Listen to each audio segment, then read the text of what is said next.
Everyday self-deception. Let's talk about something uncomfortable, but completely normal: self-deception.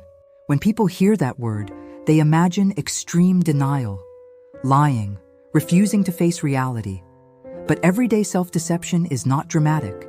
It's subtle, it's socially accepted, and most of the time, it's invisible to the person experiencing it. Self-deception does not require lying. It requires interpretation. It happens when we interpret ambiguous situations in ways that protect our identity, when we reconstruct memories to preserve our self-image, when we create explanations that reduce discomfort. This isn't manipulation, it's narrative construction. Human beings are meaning-making creatures. We constantly build internal stories about who we are and why we act the way we do. The issue is not that we tell stories. The issue is that we rarely audit them. Your brain prefers coherent stories over fragmented data. When something happens, you instinctively create a cause. I failed because the situation was unfair.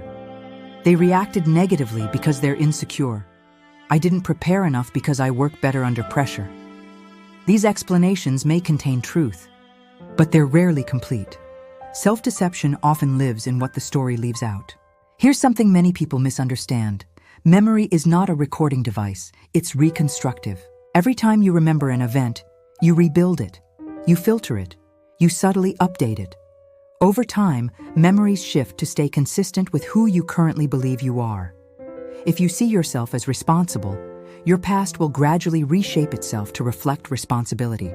This doesn't mean you fabricate events. It means identity influences recollection. Let's look at everyday examples. The effort illusion. You think, I worked really hard on that, and maybe you did. But effort is not the same as effectiveness. Your mind equates internal strain with external value. Reality doesn't. Then there's intention justification. I didn't mean to hurt them. Intentions matter, but in relationships, impact matters more. We often evaluate ourselves based on intention, and others based on outcome. That asymmetry creates distortion. Then there's the comparison shortcut. At least I'm better than most people. Who exactly are most people? Based on what data? Vague comparison creates emotional relief, without calibration, or the future discount. I'll fix that later. We assume tomorrow's motivation will exceed today's. Often, it doesn't. There's also something called motivated reasoning. This is when the mind unconsciously constructs arguments that justify a preferred conclusion. Instead of asking, what is true? The brain asks, what allows me to feel consistent and safe? Then it selects evidence accordingly. This is why intelligent people can defend weak arguments very convincingly. The problem is not intelligence, it's direction. Reasoning can serve truth, or it can serve identity. Here's the uncomfortable part. Your nervous system prefers emotional comfort over precision. Accurate self-assessment can produce embarrassment, status anxiety, uncertainty.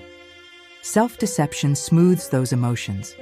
It creates short-term relief, but over time, small distortions accumulate. A 5% exaggeration here, a mild rationalization there, a softened memory, a favorable comparison. Individually, these seem harmless. Over years, they shape identity, and identity shapes decisions, and decisions shape life trajectory. This is why small distortions matter. And no, intelligence does not make you immune. In fact, higher intelligence often strengthens motivated reasoning. The more articulate you are, the more sophisticated your justifications can become. The vulnerability isn't lack of reasoning ability, it's lack of metacognitive monitoring. Without awareness, intelligence amplifies defense rather than truth. So what's the solution? Not elimination. Self-deception is part of being human, but it can be interrupted. Instead of asking, am I deceiving myself? Ask, in what direction might my interpretation be biased? That question changes everything. It removes shame.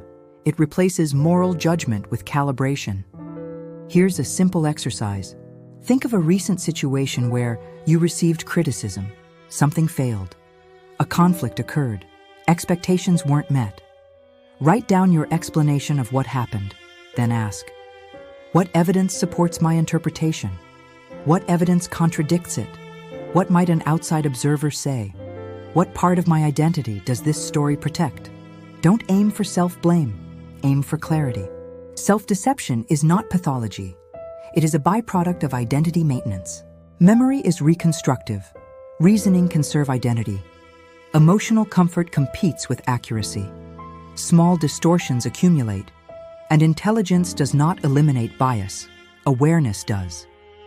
In the next lesson, we explore a critical distinction, feeling versus measurement. Because perception is powerful, but it is not the same as reality.